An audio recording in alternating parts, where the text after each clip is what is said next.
Educational studies YouTube চ্যানেলের আরেকটি নতুন ভিডিওতে তোমাদের সকলকে স্বাগত জানাই। আশা করি তোমরা সকলেই খুব ভালো আছো এবং জোর কদমে ইন্টারভিউয়ের জন্য প্রিপারেশনও নিচ্ছ। আর তোমাদের প্রাইমারি ইন্টারভিউর কথা মাথা রেখেই আমাদের চ্যানেলের পক্ষ থেকে একটি সিরিজ লঞ্চ করা হয়েছে। আজকে তার 6ঠ দিন এবং আজকে আমাদের টপিক হচ্ছে অপারেশন ব্ল্যাকবোর্ড। তো অপারেশন ব্ল্যাকবোর্ড কী সেই সম্পর্কে আমরা ডিটেলসে জানবো। তো চলো শুরু করা যাক। দেখো, প্রথমে জানতে হবে এর প্রেক্ষাপট বা ইতিহাস।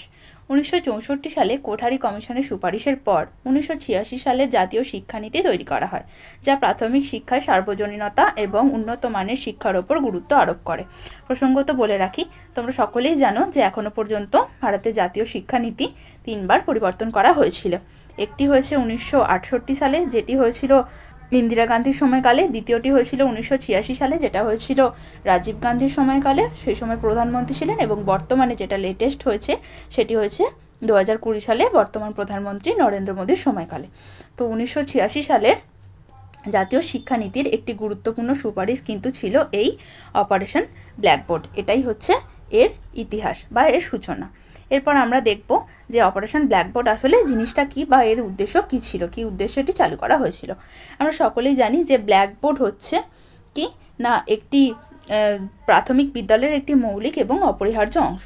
এই নামটি থেকেই ধারণাটা এসেছে এবং সমস্ত বিদ্যালয়ে শিক্ষাদানের জন্য প্রয়োজনীয় মৌলিক সবঙ্গ সরঞ্জাম এবং অবকাঠামো নিশ্চিত করা দরকার। তাহলে ব্ল্যাকবোর্ডের প্রয়োজনীয়তা কতটা একটা শিক্ষার্থীর শেখার জন্য, সেই উদ্দেশ্যে কিন্তু এই অপারেশনটার নাম দেওয়া হয়েছিল অপারেশন ব্ল্যাকবোর্ড। তো সেই উদ্দেশ্যেই দেখো 1986 সালে জাতীয় শিক্ষানীতিতে কিন্তু 1987 সালে 1986 সালে জাতীয় শিক্ষানীতি ঘোষণা করা হয়েছিল এবং তারপর 1987 সাল থেকে চালু করা হয়েছিল এই অপারেশন ব্ল্যাকবোর্ড নামক প্রোগ্রামটি।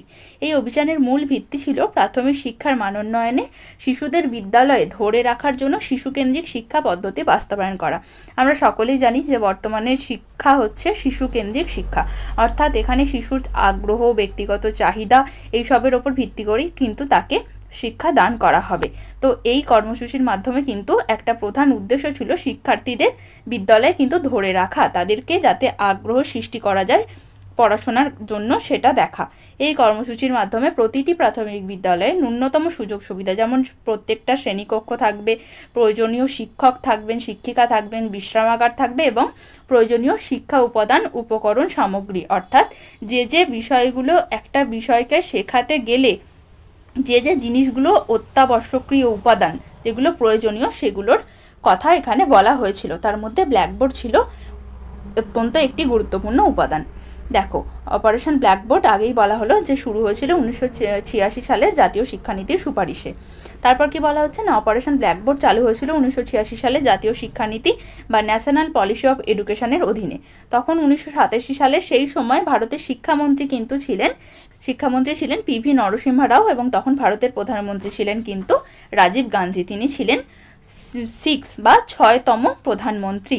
এবার আমরা দেখব অপারেশন ব্ল্যাকবোর্ডের উদ্দেশ্য। কি উদ্দেশ্যে এটি গঠন করা হয়েছিল না, প্রতিটি প্রাথমিক বিদ্যালয়ে অন্তত 2টি শ্রেণীকক্ষ তৈরি করা। এছাড়া কি থাকবে, খেলার মাঠ থাকবে, পরিষ্কার পায়খানা বা টয়লেট থাকবে ছেলে বা মেয়েদের জন্য আলাদা আলাদা, পর্যাপ্ত পানীয় জল থাকবে, লাইব্রেরি থাকবে, আর কি থাকবে, বাগান থাকবে, যাতে কি শিশুদের সর্বাঙ্গীন বিকাশ সাধিত হয়। তারা পড়াশোনার পাশাপাশি তাদের শারীরিক কাঠামো, শারীরিক গঠন উন্নত হয়, তাদের মধ্যে মানসিক প্রাক্ষবিক বিকাশ ঘটে এবং সৃজনশীলতার বিকাশ ঘটে।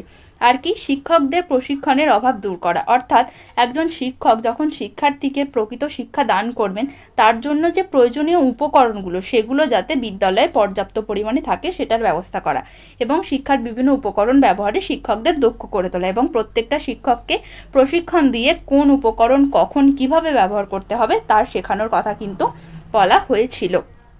আর কি বলা হয়েছিল দেখো, ছেলে ও মেয়েদের জন্য আলাদা বিশ্রামাগারের ব্যবস্থা করা। ছেলে ও মেয়েদের জন্য কিন্তু আলাদা বিশ্রামাগারের ব্যবস্থা করার কথা কিন্তু বলা এখানে হয়েছিল। আর কি না, প্রয়োজনীয় শিক্ষাদানের সামগ্রী, প্রয়োজনীয় শিক্ষাদানের সামগ্রী যেমন মানচিত্র, শিশুদের আকৃষ্ট করার জন্য বিভিন্ন খেলনা, চার্ট এবং অন্যান্য শিক্ষণ সামগ্রী ব্যবহার করার কথা বলা হয়েছিল, যাতে কি শিক্ষার্থীদের সেই শিক্ষার প্রতি একটা আগ্রহ সৃষ্টি করা যায়, তারা যেন ভয় বা ভীতিটা যেন তাদের মধ্যে না থাকে।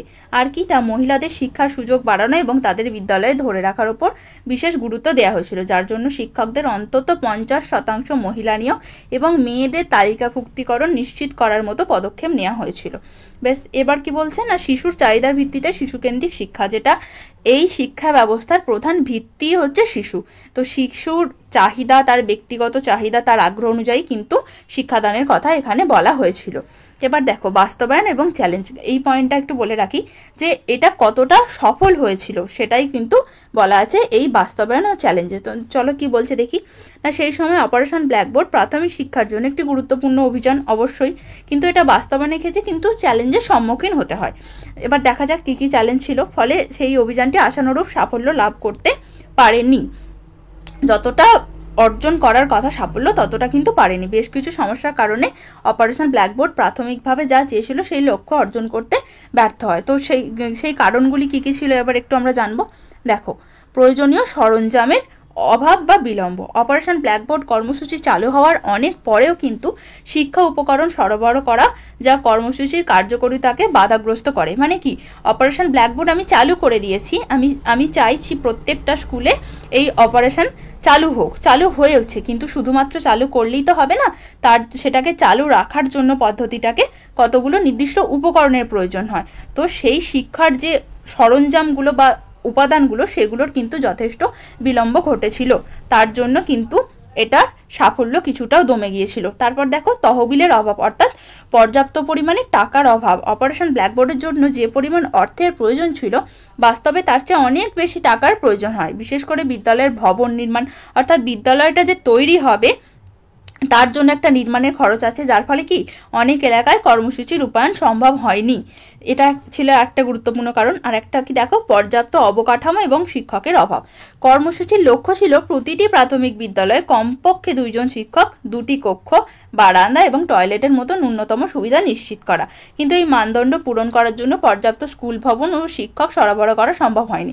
মানে আমি ঘোষণা করে দিয়েছি যে একটা প্রকল্প শুরু হবে, কিন্তু তার জন্য যে পরিকাঠামো দরকার বা সেটাকে দাঁড় করানোর জন্য প্রয়োজনীয় শিক্ষক থাকে। শুধু একটা স্কুল থাকলেই তো হবে না, সেই স্কুলটাকে যাতে ঠিক মতোভাবে পরিচালনা করা হয় তার জন্য শিক্ষকের প্রয়োজন, উপযুক্ত শিক্ষকের প্রয়োজন।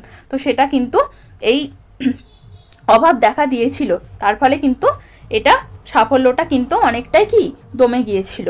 আর কি দুর্বল বাস্তবায়ন, দেখো কি বলছে যে পরিকল্পনা অনুযায়ী কাজ না হওয়ায় এবং কেন্দ্রীয় নির্দেশনা দুর্বল বাস্তবায়নের কারণে কিছু স্কুল কাগজ কলমে থাকলেও বাস্তবে কিছুই ছিল না। মানে দেখো, এটা একটা সরকারি গাফিলতির কথা এখানে বলা হয়েছে যে কেন্দ্রীয় নির্দেশনা তারা নির্দেশ দিয়েছে কিন্তু সেই অনুযায়ী কাজটা হয়নি। কাগজ কলমে আছে স্কুলের নাম, কিন্তু সেই অনুযায়ী বাস্তবে দেখা গেল কোনো স্কুলই নেই। এই কারণে সেই সাফল্যটা অনেকটা বিঘ্নিত হয়েছে। আর কি জবাবদিহিতার অভাব, শিক্ষকদের মধ্যে অভিভাবকদের কাছে জবাবদিহি করার প্রবণতা কম ছিল এবং তারা ব্লক কর্মকর্তাদের কাছে বেশি জবাবদিহি করতেন, যা স্থানীয় স্তরে কর্মসূচির কার্যকরিতা হ্রাস করে। মানে কি, একটা শিক্ষক তার যে বিভিন্ন কাজকর্ম, অর্থাৎ স্কুল পরিচালনা করা বা স্কুলের কোথায় কি করলে ভালো হবে সেটার সাথে যে একজন অভিভাবকের সাথে একজন শিক্ষকের যে পারস্পরিক আলোচনার ব্যাপারটা, সেগুলো কিন্তু শিক্ষকেরা করেননি বা করানো হয়নি। তারা কিন্তু ব্লক অফিসার মানে তাদের অধিকতন যে কর্মকর্তারা আছে তাদের সাথেই কিন্তু বেশি আলোচনা করতেন বা জবাবদিহি করতেন, তার ফলে কিন্তু স্থানীয় স্তরে এটা অতটা বিস্তার লাভ করতে পারেনি। আর কি কম্পিউটার এবং প্রযুক্তির ব্যবহার, কিছু পরিদর্শনে দেখা গেছে যে কম্পিউটারগুলো 1 বছরেরও বেশি সময় ধরে অকার্যকর অবস্থায় ছিল, যা প্রযুক্তি নির্ভর শিক্ষা ব্যবস্থা প্রচলনের ক্ষেত্রে একটি বড় বাধা। বর্তমানে প্রযুক্তির যুগে কম্পিউটার জানাটা আবশ্যিক এবং কম্পিউটার প্রায় প্রত্যেকটা স্কুলে বাধ্যতামূলক করা হচ্ছে, কিন্তু সেই সময় কি দেখা গিয়েছিল না, কম্পিউটার হয়তো আছে কিন্তু সেটা মানে অকার্যকর হয়ে পড়ে আছে, কোনো কাজ করছে না। তো এই সামান্য কিছু এগুলো ত্রুটির কারণে কিন্তু সেইটা যতটা সাফল্য পাওয়ার কথা ছিল ততটা সাফল্য কিন্তু অর্জন করতে পারেনি। তো এটাই ছিল আজকের ভিডিও, অপারেশন ব্ল্যাকবোর্ড। তো ভিডিওটি যদি তোমাদের ভালো লেগে থাকে অবশ্যই একটি লাইক করবে। চ্যানেলে যদি নতুন হয়ে থাকো তাহলে চ্যানেলটিকে সাবস্ক্রাইব করে পাশে থাকবে এবং অবশ্যই ভিডিওটি বন্ধুদের মধ্যে শেয়ার করে দেবে। সকলে খুব ভালো থেকো, সুস্থ থেকো, পড়তে থাকো, লড়তে থাকো। ধন্যবাদ সকলকে।